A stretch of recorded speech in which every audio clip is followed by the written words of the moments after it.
The very first episode I ever recorded for this podcast was called If It Were Really Abuse, I'd Know, right? At the time, I thought I was making a podcast about recognizing unhealthy behavior, about helping women name what they were seeing. And I believed the hardest part of that work was seeing that once a woman could identify what was happening, the rest would somehow follow. I was wrong. After hundreds of conversations, thousands of comments, women in my coaching programs, women in my inbox at all hours of the night, I have realized something that I wasn't expecting when I started this work. Most women don't struggle to recognize the behavior. They struggle to stop explaining it away. Oh, well, he had a hard childhood. Oh, well, he's just under a lot of stress. Oh, well, he doesn't know how to communicate. Well, he's just afraid. Oh, he's just overwhelmed. Oh, well, he says he wants to change. And maybe all of those things are true. I'm not here to tell you that they're not. But today, I want to ask you a question that I think is more important than whether all of those explanations are accurate. What is he choosing? Because every single day, whether we realize it or not, we make choices. And those choices don't just affect us. They affect the people we love. Sometimes in ways we don't intend, and sometimes in ways that, if we're being honest with ourselves, we've been willing to keep happening because changing them would cost us something. Today, we're going to talk about that cost, about who's been carrying it, and about the question that I think changes everything. Not, does he want to change, but what is he choosing? Welcome back to Pattern Breakers Collective. I'm Lisa. Before we get into it, the note that I always give. When I use he throughout this episode, I am speaking from my own lived experience and from the experience of the majority of my audience. These dynamics aren't gender specific though. Women can create unhealthy patterns too. Men can be the ones who've been carrying the weight. If your story looks different from what I describe, I hope you'll hear yourself in the principles, not just the pronouns. Now, I want to start this episode with something that might actually surprise you. This is not going to be an episode about blaming men or your partner. I mean that. Because if I'm going to ask someone else to take accountability, I have to be willing to do the same. And the truth is that doing the work, the real work, the kind that requires looking at yourself honestly, is hard. I know that because I'm still doing it every day. I still have patterns that I'm working through. I still catch myself people-pleasing in moments when I should be honest. I still have days when an old version of me wants to take over. I still find conversations that I would genuinely rather avoid. That hasn't changed. What's changed is that I no longer use those things as permission to stay the same. Because I don't want the people that I love paying the price for the work that I'm not willing to do. And I think that that's where today's conversation begins. Not with blame, with choices. And specifically with the question of whose discomfort is being chosen and whose is being avoided. And what happens when those two things stop being shared equally.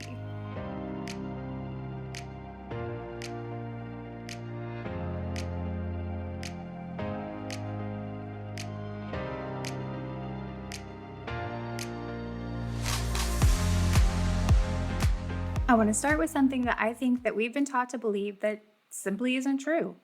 We have been taught that growth happens when people finally feel ready, when the timing is right, when they have reached a certain point, when enough has happened that they're motivated to change.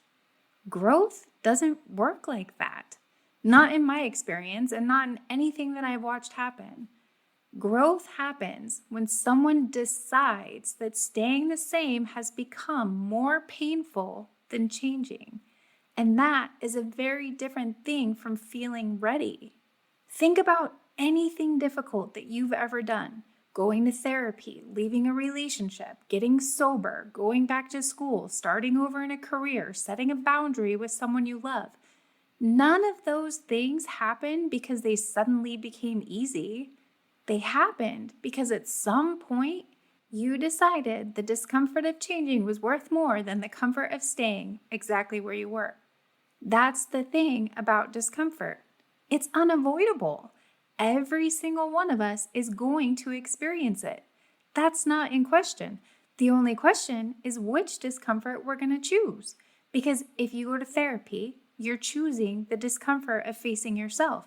If you apologize, you're choosing the discomfort of humility. If you challenge beliefs that you've held for years, you're choosing the discomfort of being uncertain. If you set a boundary, you're choosing the discomfort of disappointing someone. Every healthy decision has a cost. The growth is always going to require something. But here's what I want you to really sit with. In unhealthy relationships, and this is the part that I think women recognize immediately, even if they haven't had words for it, one person keeps choosing discomfort while the other person absorbs the cost of it.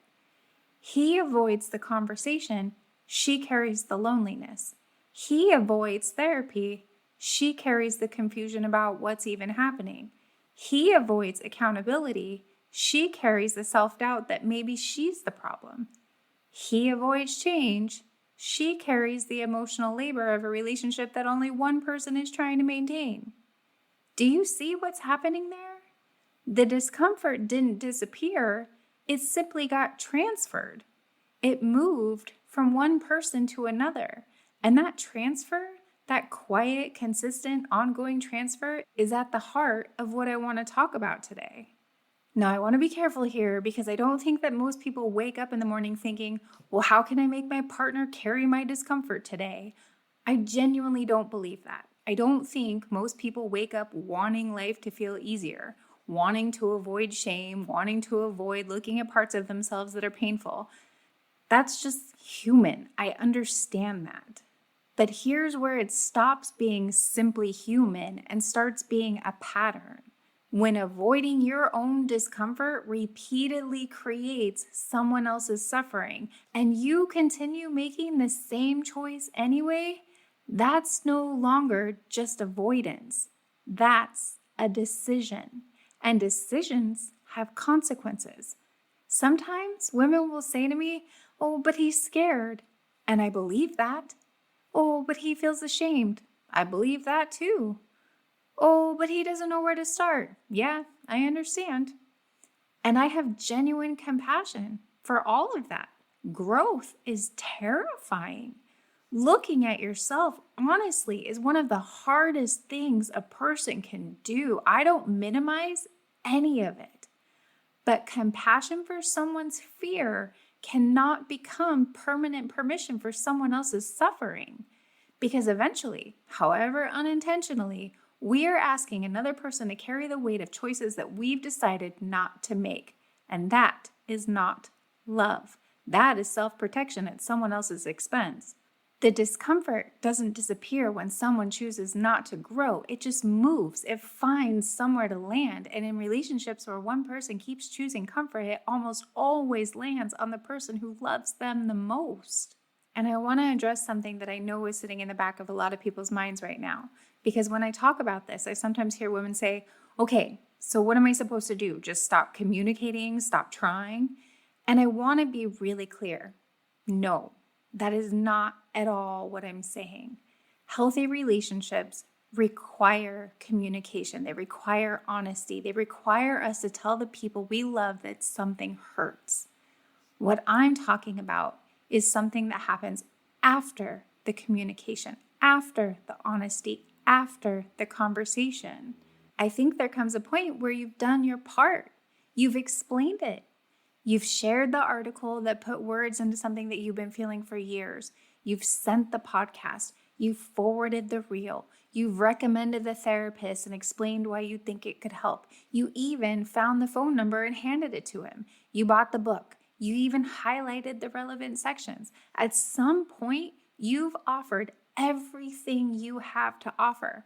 And now it is genuinely, legitimately his turn. But what I see so often is women who can't stop there. They keep going, not because they're doing anything wrong, but because they love someone and they desperately want the problem to be solvable. So they become the project manager of someone else's healing. They keep searching for the next thing that will finally make something click. Maybe this creator will reach him. Maybe if I explain it differently, he'll understand. Maybe if I pick a better moment. Maybe if I don't sound so emotional. Maybe if I write it in a text instead of saying it face to face. And I want to challenge that because I don't think that's your job. I think your job is to make sure someone knows the door exists. Whether they walk through it is up to them. Let me give you an analogy that I find really helpful. Imagine someone you care about tells you that they've always wanted to learn Spanish. So you say, "Oh, I know a great app," and you send it to them. A few weeks later, they tell you again that they really wish that they could speak Spanish. So you find them a book. A month after that, same conversation. So you locate a tutor. 6 months in, you've researched classes, created flashcards, sent encouraging messages every week, and reminded them regularly. And meanwhile, they haven't opened the app. They haven't read the book. They haven't scheduled the tutor. They haven't done a single thing with any of the resources that you've lovingly assembled. All they've done is said, "I really wish I knew Spanish." At what point are you no longer helping? At what point have you become more invested in their goal than they are? Relationships can become exactly like that. You keep gathering resources, they keep gathering excuses. And because every excuse sounds perfectly reasonable, he's overwhelmed. He never learned to talk about feelings. He's embarrassed. He doesn't know where to start. You mistake understanding the excuse for evidence that something is about to change. Those are not the same thing. Here's what I've come to believe about this. If you share a resource and he engages with it, if he listens to the podcast and comes back wanting to talk about something it made him realize, if he reads the book and follows the thread to another book, if he finds a therapist and then starts looking for more tools on his own, that is someone who is genuinely moving. You don't have to chase that. You just watch it happen and feel the relief of not being alone in this.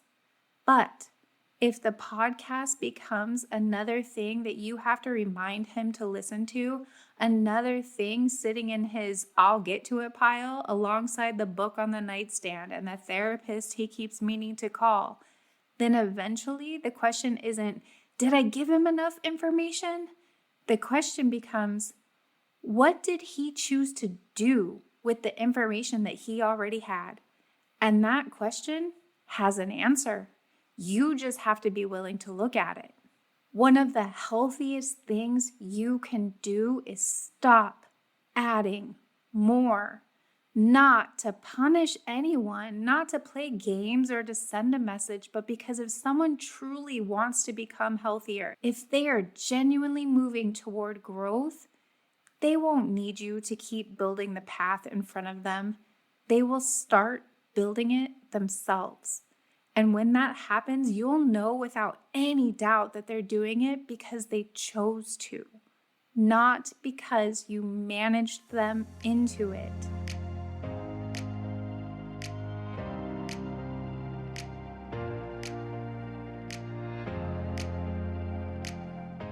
I want to spend some time on what ownership actually looks like, because I think it is genuinely missing from the conversation when it happens online. Because most of the time, we describe what avoidance looks like. We describe what it sounds like when someone isn't choosing growth. And that's important, and I want women to be able to recognize it. But I also think it's important to describe what ownership actually looks like, what it looks and feels like when someone is genuinely doing this work. Because without that picture, it's hard to know what you're comparing it against. Real change has a quality that I find really distinctive. It is self-directed.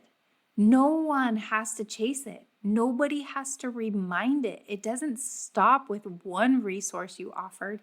It follows the thread and finds more. Someone who is genuinely taking ownership of their growth doesn't wait for the next assignment. They come back wanting to tell you what they're learning on their own. They bring new awareness into the conversations that you didn't prompt. They catch themselves in old patterns and name them without you having to point it out first. I know so many people who were terrified to start therapy. They went anyways because becoming healthier mattered more to them than staying comfortable. I know people who had never in their lives been good at apologizing, who grew up in homes where no one apologized and it didn't feel like a natural language.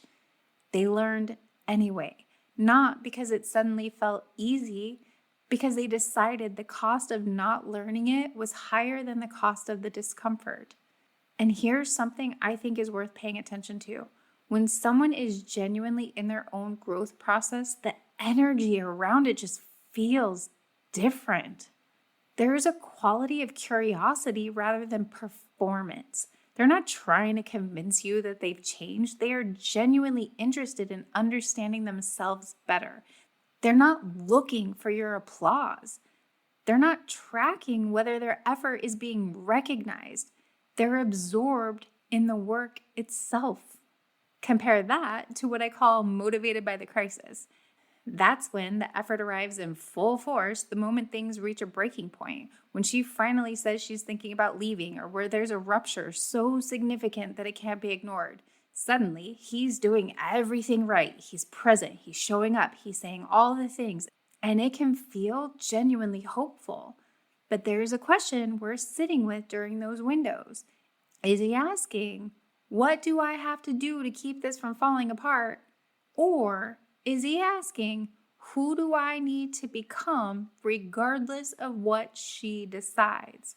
One of those is managing an outcome. The other is doing actual character work. And women can usually feel the difference even when they can't explain it yet. Genuine growth shows up in conflict too. When you bring something up, what happens? Does he move toward you or away from you?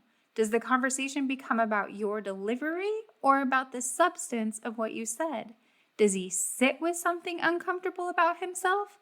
Or does he find a way to explain it away within 3 minutes? Does he repair after a hard moment? Or does the silence last until you fill it? And here's one of the truest things I know about real sustained change. Eventually, it becomes boring. I know I've said this before, but it is honestly my favorite thing. It's not a bad boring, but a steady, predictable, reliable boring. You stop wondering which version of him you're getting today. You stop doing the calculation before you say something. You stop bracing when you hear his key in the door. There's a steadiness that develops, and that steadiness, that quiet, ordinary, unexciting reliability, that is what emotional safety actually feels like from the inside. It's not the grand gesture, it's the consistent Tuesday. Real change doesn't need an audience. It doesn't ask you to notice how much it's trying. It just keeps trying when you're watching and when you're not, when things are stable and when they're hard. Not because it's getting credit, but because it genuinely has decided that this is who it wants to be now.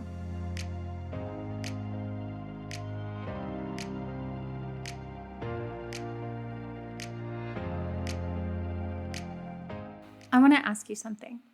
And before you answer, I'm going to ask you to be really honest with yourself. Have you become more invested in his healing than he has? Take a minute with that. Pause this if you need and sit with it. I'm not asking to shame you. I'm asking because I had to ask myself that same question at one point, and the answer was one that I did not like. There was a period in my life where I realized that I was reading all the books, listening to every podcast I could find, researching attachment styles, communication frameworks, nervous system regulation. And I told myself I was doing it to grow. I told myself this was my healing. But if I'm being completely honest, I was doing a lot of it because I thought that if I could just understand things clearly enough, if I could finally find the right way to explain it to someone else, if I could just learn it well enough, maybe I could help them understand too. I literally got a whole master's degree around understanding. Do you know what I was actually doing? I was still trying to carry the relationship. It just looked healthier on the outside because I was calling it personal development. And I don't say that to discourage you from learning. Please keep listening to the podcast, keep reading, keep going to therapy, keep becoming the healthiest version of yourself. I mean that with everything in me. But I want to invite you to ask yourself the honest question about your motivation. Are you learning to change yourself, or are you learning so you can change him? Because those are very different things. One leads to freedom, the other leads to a very specific kind of exhaustion, the kind that comes from doing all the emotional work for two people and slowly resenting both the work and the person who isn't doing their half. I think this is why so many women end up feeling resentful in these situations. And when I say that, I want to be careful because resentment gets treated like it's an ugly emotion, like something to be ashamed of. But resentment is just information. It's what happens when you give more than you have and the ledger stays out of balance for too long. It's the natural result of noticing every pattern, initiating every hard conversation, scheduling every counseling appointment, finding every resource, sending every podcast, following up on every conversation you started, while the person who says they want to change is still waiting for the next thing you bring them. Without realizing it, you've become the manager of someone else's growth. And here's something that completely changed how I think about this. Adults manage their own growth. Healthy adults don't need another adult to supervise their healing. Support them, yes. Encourage them, absolutely. Celebrate them when they make true progress, of course. But manage them? No. Because the moment I take responsibility for making sure you're changing, I am carrying something that was never mine to carry. Think about your own life. Has anyone ever actually forced you to change? Really? Maybe someone inspired you. Maybe someone challenged you or loved you enough to tell you a hard truth. But at the end of the day, you made the decision. Nobody could have done that work on your behalf. Nobody could have gone to therapy for you, sat with your shame for you, challenged your thinking for you. You had to choose it. Every single day, you had to keep choosing it. So why do we believe it's our job to make someone else choose it? I think it's because it feels safer. If I keep helping, maybe I still have some control over the outcome. If I keep explaining, maybe this will finally be the thing that clicks. If I keep trying, maybe I won't have to face the possibility that he simply isn't choosing it.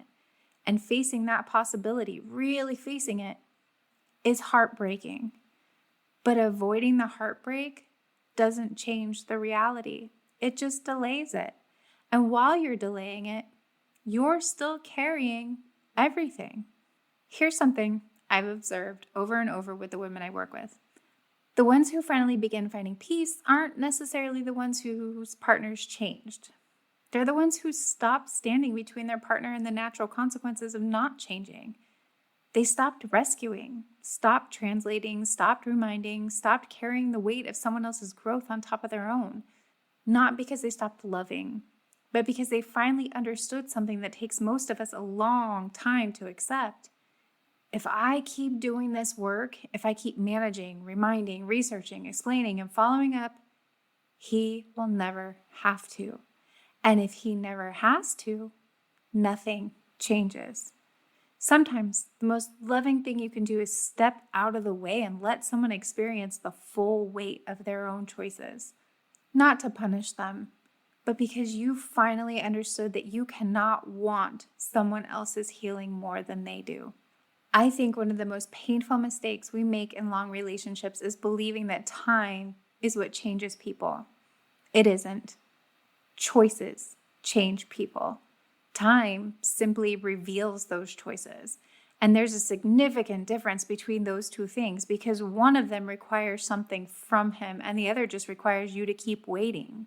I've heard women say, and my heart genuinely breaks every time, I have been waiting 5 years. I have been waiting 10 years. I have been waiting 20, 30 plus years. And I don't feel judgment when I hear that. I feel grief because somewhere along the way, waiting became a strategy. And waiting isn't a strategy, it's time passing.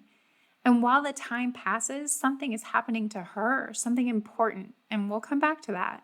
But imagine your partner comes to you tonight and he says the words, I know I've hurt you. I know I haven't shown up the way I should have. I know things need to change. Those are genuinely beautiful words. They really are. But tomorrow morning, he has a choice. The next day, he has a choice. The day after that, another choice. Does he schedule the therapy appointment? Or does he think he'll do it next week? Does he sit with the discomfort of hearing something unflattering about himself? Or does he find a way to explain it away? Does he come back to the conversation you started? Or does he hope you'll just let it go? Those are the moments that matter. Not because any single choice determines the future, but because repeated choices become patterns, and patterns tell the truth. Here's something I hear constantly from women. But he keeps telling me he wants this. And I believe he probably does want that outcome. I don't think most people are intentionally dishonest when they say things like that. They genuinely want a happier relationship. They genuinely want more connection. They genuinely want peace. They just don't want the process. They want a healthier marriage, but not therapy. They want more connection, but not the vulnerability that creates it. They want forgiveness, but not real accountability. They want peace without the discomfort of examining why there hasn't been any. And here's the thing. We understand this in every other area of life. Nobody says, oh, I want to run a marathon, and then expects to wake up one morning and be able to run 26 miles without ever lacing up their shoes before. Nobody says, oh, I want to speak another language while never practicing. Nobody says, I want to be a great musician while refusing to pick up an instrument. We all understand intuitively that desire is not the same as effort, that wanting something is the beginning, not the middle, and definitely not the end. But somehow, when it comes to relationships, we let intentions count as effort. We mistake hope for movement. We hear, oh, I want to change, and we treat it as though change has already begun. And sometimes maybe it has, and sometimes it most definitely hasn't. And the way you know the difference isn't by counting the statements, it's by watching the choices that follow them. Now, I want to be careful here because I'm not talking about perfection. Someone who's genuinely changing is still going to mess up. They're still going to get defensive sometimes. They're still going to forget things. Old habits are going to surface in moments of stress. That's part of being human. The question isn't, does he ever get it wrong? The question is, what does he do after he gets it wrong? Does he take responsibility without you having to drag it out of him? Does he become curious about why it happened? Does he repair? Or does the same cycle simply repeat on a slightly longer timer? Because that's where the answer lives, not in perfection, in direction. I remember something I heard years ago, and I don't remember who said it, but it has genuinely stayed with me. People don't drift into health. They drift into dysfunction. Health requires intention. It requires awareness. It requires choosing things that don't necessarily feel good in the moment precisely because you've decided the long-term matters more than the short-term comfort. That is true for me. It is true for you, and it is true for him, which is why I want to push back on something that I hear so often. Oh, he's just not ready. Maybe, but while he's not ready, while he's still deciding whether or not he wants to do this, what is happening to you? What is happening to your nervous system, to your confidence, to your peace, to your joy, to the life that you're supposed to be living? Because while he's delaying a decision, you're still living in the consequences of it. That is not a small thing. That is your one precious life passing. And I know the question underneath all of this. I know it's the one sitting in the back of your mind, even if you haven't let yourself say it out loud yet. How long do I wait? I want to give you an honest answer. Not a timeline, because I don't think timelines are what matters here, but a real one. First, not until you hate him. I say that because I've watched women use hate as the signal that it's finally okay to leave. Like they need to feel something extreme enough to justify the decision. But here's the problem with that. Hate still centers him. Waiting until you hate someone is still organizing your whole life around your reaction to them. And the woman that I want you to become, the one who's doing her own work, building her own life, choosing her own peace, she doesn't need to hate anyone to know that she deserves more than this. The answer to how long do I wait is actually much quieter than most people expect. You'll know it's time not when you feel angry enough to justify it, but when you've done enough of your own work that you've realized that you simply have no interest in waiting anymore. Not because you've given up on love, but because you've finally shown up enough for yourself that the idea of putting your life on hold for someone else's decisions feels genuinely, deeply wrong. That is a different feeling than resentment. Resentment is still reactive. It's about him. What I'm describing is about you. It's the quiet clarity that comes when a woman has done enough of her own healing that she finally knows, not just intellectually, but in her body, what she's worth. And what she's worth is not a life lived in a waiting room. Sometimes we become so focused on understanding why someone else isn't changing that we stop asking ourselves what this waiting is costing us. Not financially, not practically, emotionally. Who are you becoming while you wait? Are you becoming more grounded, more connected to yourself, more at peace? Or are you becoming smaller, more anxious, more doubtful, more exhausted? Because those questions bring the focus back to the only life that you actually have control over.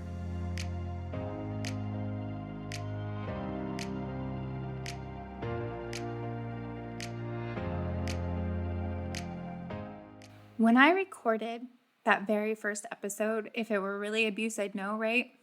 I genuinely believed that the biggest challenge women faced was recognition, that if they could just see clearly what was happening, everything else would follow. I don't think that anymore. I think the hardest part isn't recognizing the behavior. I think the hardest part is accepting what the behavior means. Because once you stop explaining it away, once you stop minimizing it, once you stop telling yourself maybe next month, maybe after vacation, maybe once work slows down, maybe after he listens to that podcast, you're left with something much harder, reality. And reality doesn't always feel kind. Sometimes the reality is he really does love you, and he's still not choosing to grow. Sometimes the reality is he feels genuine shame about what's happened, and he's still not choosing to grow. Sometimes the reality is he genuinely doesn't want to hurt you. He really, truly doesn't. And he's still not choosing to grow. Those things can all be true simultaneously because love and willingness are not the same thing. Good intentions and repeated choices are not the same thing. One of the things that I've learned over years of this work is that we often give people credit for the person that they're trying to become while forgetting to pay attention to the person that they're consistently choosing to be. We fall in love with potential. We stay because of possibility. We wait because of promises. But relationships are lived in reality, not in possibility. And eventually, all the possibility in the world cannot fill the gap between who someone could be and who they're actually showing up as. Let me offer you a picture of this. Imagine someone who tells you that they desperately want to become physically healthy. They talk about it constantly. They buy workout clothes. They watch fitness videos. They tell everyone around them, Monday is the day. Monday comes, nothing changes. Tuesday, nothing changes. The next Monday, same conversation, same enthusiasm, same intentions, same outcome.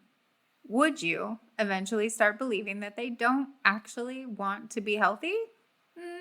No, you'd probably land on something more accurate.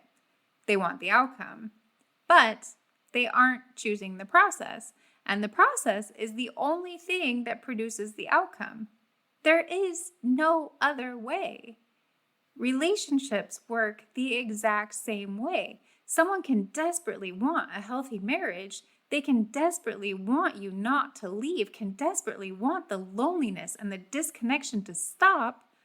But if they're not choosing the uncomfortable, unglamorous daily process of becoming a healthier person, the outcome they're hoping for becomes unreachable. Not because you're withholding it from them, because outcomes don't change relationships. Choices do. And here's what I want to land today. You don't have to spend the rest of your life trying to figure out whether someone else is going to choose growth. That is their work, not yours. Your work, the only work that belongs to you, is deciding what you are going to choose. Are you going to choose yourself? Are you going to choose your peace? Are you going to choose honesty about what you're actually experiencing rather than what you've been promised? Are you going to believe the pattern that you're consistently living in rather than the potential that you keep being reminded of? Because those are choices too, and they matter just as much. Now, I know some of you listening are still in the relationship, and I want to say something specifically to you because I don't want today's episode to land as, well, stop communicating or give up. That is not what I'm saying. Communicate. Tell the truth. Share your heart. If you find a resource that puts word to something that you've been trying to explain, share it. Offer it. Sometimes that is genuinely one of the most loving things that you can do. Sometimes people need someone to point them toward the door. But once you have pointed toward the door, step back. Watch what happens, not to test him, not as a game, but because you deserve to know what he's going to choose to do when the choice is fully and clearly his. If he walks through it on his own, that's a different thing than if you have to push him through it every week. One of those things belongs to him. The other one is still yours to carry. Because real change is curious. Real change keeps looking. It doesn't stop with one thing you sent. It follows the thread and finds more. It asks questions. It comes back wanting to share what it's learned instead of waiting for the next assignment. It takes ownership. Not because ownership is being demanded, but because the person has genuinely decided that they don't want to keep causing harm. That's what it looks like. And it has a quality that's very hard to fake over time. I know change is possible. I know because I'm living it. I am not the same woman I was 10 years ago. And I am genuinely not even the same woman I was when I started this podcast. I am still uncovering patterns. I am still catching old versions of myself trying to take over. I am still choosing discomfort over avoidance on a regular basis, not because I love it, but because I don't want the people I love paying the price for the work I'm unwilling to do. That is my responsibility. His healing is his, and yours belongs to you. So if there's one thing I hope you take away from today, it is this: stop asking whether he wants to change. Start paying attention to what he's choosing, because every single day we are all making choices. Some choices move us toward healthier relationships. Some move us further away. Some require real, honest courage. Some simply keep us comfortable. But every choice has a cost. The question is, who is paying for it? And for a very long time, you've been paying for choices that were never yours. Thank you for spending this time with me today. I truly say that with all of my heart. This episode came from something that I have been thinking about for a very long time, and I am so grateful to have this space where I can say it honestly. If this conversation made you think of someone that you love, someone who has been quietly carrying the weight of another person's choices without anyone naming what's happening, I hope you'll share it with her. Sometimes one conversation is all it takes to help someone see their situation a little more clearly. And sometimes hearing something said out loud, finally by someone who understands it, is the beginning of something. And if you're finding yourself at the place where you know you're ready to stop overfunctioning, ready to stop carrying the relationship by yourself and start rebuilding the relationship that you have with yourself, I would love to support you inside of our 12-week program or even individual sessions. This is the work we do together, not changing someone else, helping you reconnect with yourself, rebuild your confidence, and break the patterns that have been costing you far more than they should. All of the details are on my socials or at patternbreakerscollective.com.